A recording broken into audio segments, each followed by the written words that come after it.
With the YouTube adpocalypse still looming over many channels, if you want to support this one, check out my Teespring store for the latest merch.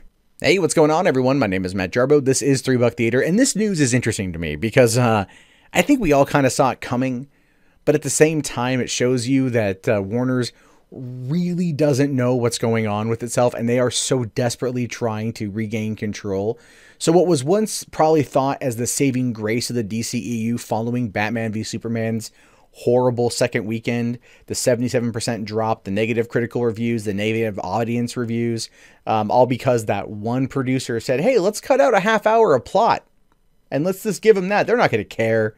They're not going to care. They brought in Geoff Johns, and he was meant to be the saving grace, the Jesus of the DCEU. And since then, well, he hasn't really had much that Justice League was kind of his thing. But other than that, everything was already pretty much in the process of being done. And so now he's exiting DC, but he'll still write Green Lantern Corps, which is probably going to be the best thing for him. This dude he's a creative. And so while you want creatives in a position to be able to do good, you also want to make sure that they are where they need to be. Now, it says here that it's been a bit of a tumultuous year for Warner Brothers when it comes to DC properties. It's been a fair amount behind the scenes upheaval and restructuring on a number of levels. Chairman Toby Emmerich installed Walter Hamada as the studio's president of DC-based film productions earlier this year. The division was originally created by the studio executive president John Berg and DC chief content officer Geoff Johns. Just last week, Johns' boss and DC Entertainment president Diane Nelson exited the post, and this week the high-profile antitrust trial between the U.S. Department of Justice and AT&T, which aims to merge with Warner Brothers and DC's parent company Time Warner, will come to a decision. And I don't think that decision is going to be what Comcast wants. I think it's going to end up being, I think given what's happened with Michael Cohen and Trump and everything else and AT&T, I just don't feel it's going to have the same response. But Diane Nelson leaving was a pretty big thing. Geoff Johns leaving is a pretty big thing. We know that Toby Emmerich installing Walter Hamada, his guy, is really there to shake things up. And I do feel that Hamada's going to be on the right track for this, but you've got to basically cut the cancer out. As sad as that is to say, you have to basically kind of cut it out. Now, as a Hollywood Reporter says here, Johns will be stepping down from his post as DC Entertainment President, which he's held since 2016, and Chief Creative Officer, which he's been since 2010, in order to take on an exclusive writer-producer deal with both Warner's and DC. The deal comes through Johns' newly launched production banner, Mad Ghost Productions, where he'll develop content for movies, TV, and comics that will allow him to continue working on current and reimagined properties while also coming up with new ones altogether. So essentially, they're moving him away from running a studio to, well, kind of running a smaller studio, but working on tent poles. I think without having to be the manager of the entire DCEU, but working within a small confined space, which might work to his benefit.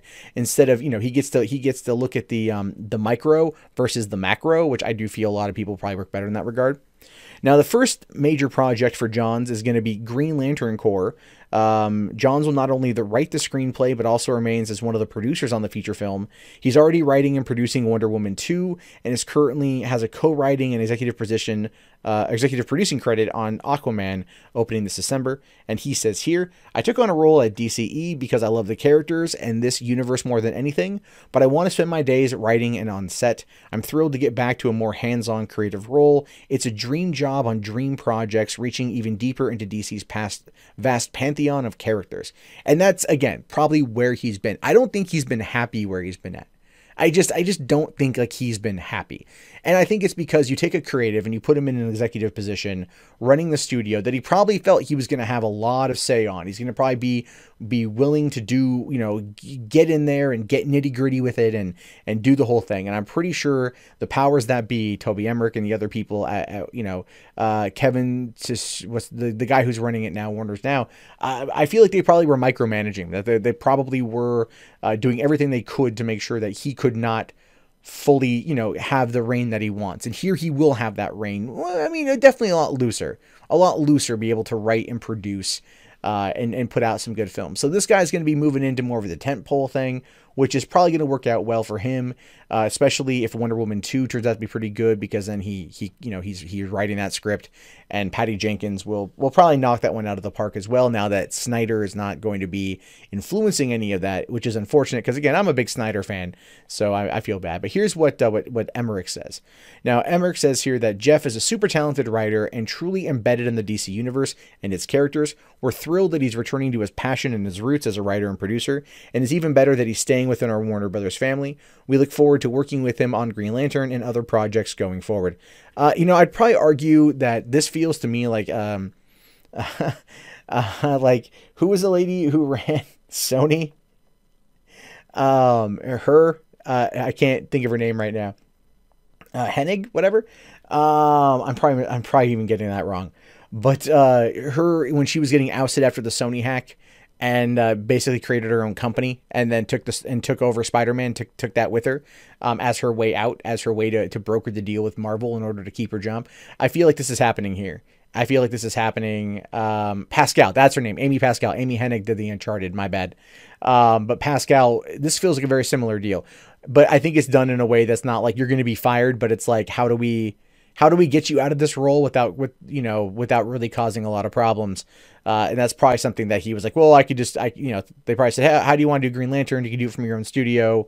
We'll give you this production company. You can set up an office here on the lot, work with us here, and then do that. And that's probably going to be for the best. I feel at this point, DC has to really go back to its roots.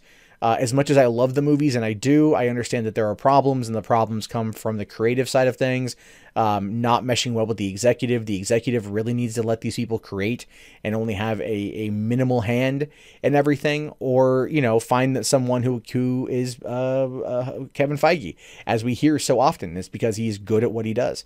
So anyway, this is going to be interesting to see what happens with this. I am curious to know your thoughts. Let me know in the comments below. My name is, of course, Matt Jarbo. This has been 3 Buck Theater. If you haven't already, please thumbs up the video, subscribe to the channel, and check back often for more content from me. In fact, if you want to see more content from me, and I hope you do, you can do so right now.